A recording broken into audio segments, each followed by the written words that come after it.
Hi, I'm Francisca, and this is me on site about 2 months ago. I'm an architect, and I've been dedicated to public transit for the past 12 years in our office in Toronto, Canada. Before that, I was a dancer. So this photo depicts two passions I have in my life, architecture and dance. And reason I want to speak about public art in transit architecture. It used to be that architects like Michelangelo in the 16th century was the architect, the sculptor, and the painter as well. But modern times have made us more specialized. And each one of us, architects, visual artists, and sculptors, think of space in different ways.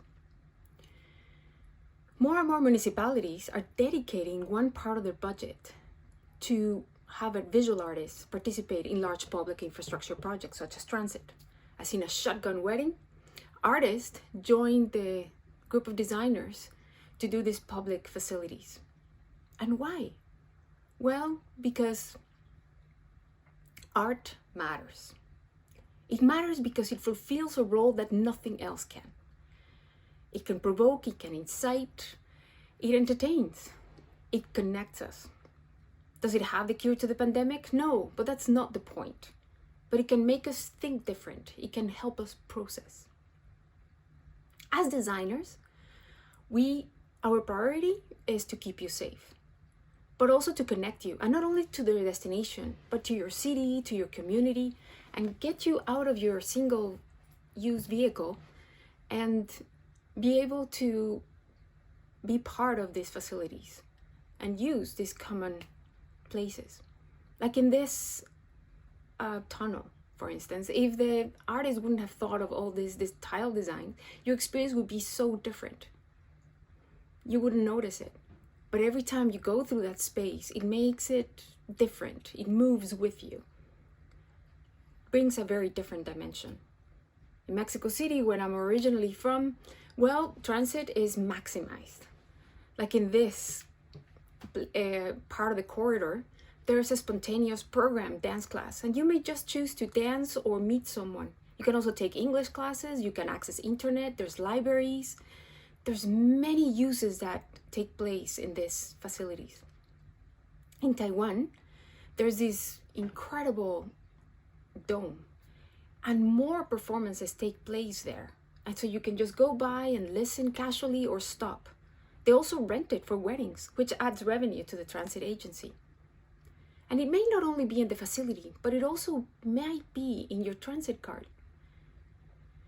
It may tell you something that is going on in your community, such as police brutality. But also art can play with you. Like in these examples, it may go on the wall and create a bench or walk in different ways, and it aligns up or it doesn't. I want to tell you a story of what happened at some point in my career that made me realize the importance of art in architecture. This image was, we were about to build, we were designing Finch West Station in Toronto. And our office was collaborating with Will Alsop, and he put this image that a visual artist had created in order to inspire our work and said, this is our concept. Our concept is for this station to be the station of love.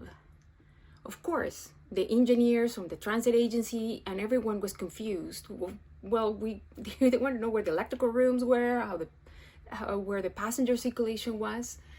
And true enough, we did get there. But that was our first, the first drive.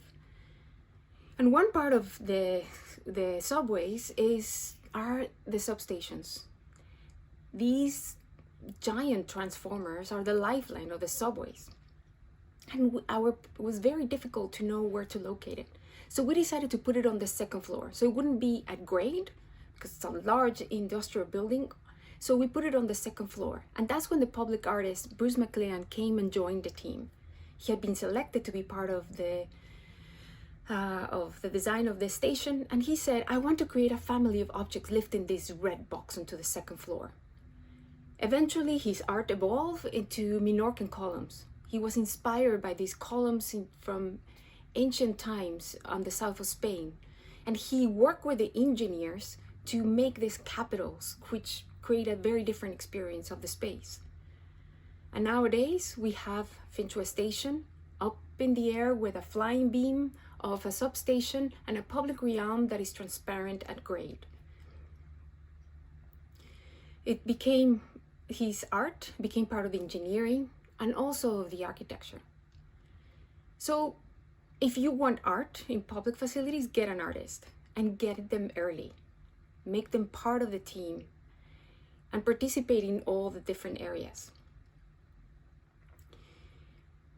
You also want for architects to make sure that there's enough space for this art to happen.